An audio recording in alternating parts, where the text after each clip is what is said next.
Do you know that if you have received a single consolidated show cause notice under GST covering multiple financial years, you may actually have solid legal ground to challenge it? Yes, you heard the right. Even if the GST Department tries to cover all financial years in one notice, the law is clear. Each year is treated as separate assessable period and the time limit under Section 73 or 74 of the CGST Act apply individually.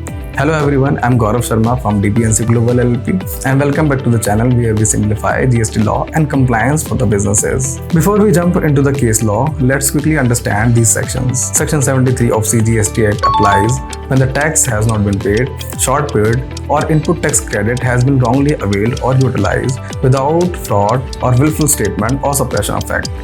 The time limit under this section is 3 years from the due date of furnishing of annual return.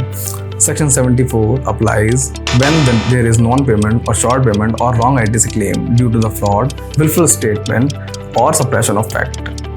The time limit of assessment under this section is 5 years from the due date of furnishing of annual returns. One recent and important judgment comes from the Honorable Kerala High Court in case of Messrs. Tharayil Medicals versus Deputy Commissioner, Audit Division 4, Writ Appeal number 627 of 2025. In this case, the GST officer issued a consolidated show cause notice under Section 74 covering multiple financial years 2017-18 to financial year 21-22. The key question before the court was, can the GST officer issue a consolidated show cause notice covering multiple financial years? The Honorable Court carefully examined Section 74 and held that a cumulative reading of Section 74, subsection 1, 2 and 10 leaves no room for doubt that each financial year is separate assessable period and the proceedings must be conducted year-wise. The time limit under Section 74 is 5 years, which applies from the due date of annual return for each financial year separately. Importantly, if some years fall under Section 73 and others under Section 74, then the department cannot bypass the stricter 3 years time limit of Section 73 by issuing a combined notice under Section 74.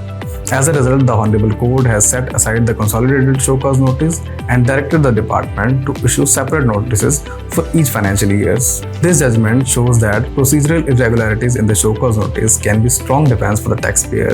If you or your business receive a consolidated show cause notice, review it carefully. You may have valid legal grounds to challenge it, especially if the time limit under Section 73 or 74 have already lapsed for some years.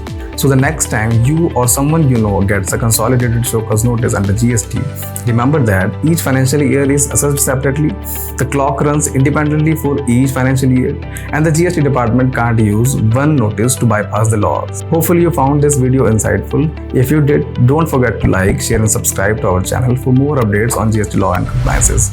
Drop your question or comment below. We would love to help you to navigate the complexities of GST law. Thanks for watching. Stay compliant and stay empowered. Thanking you.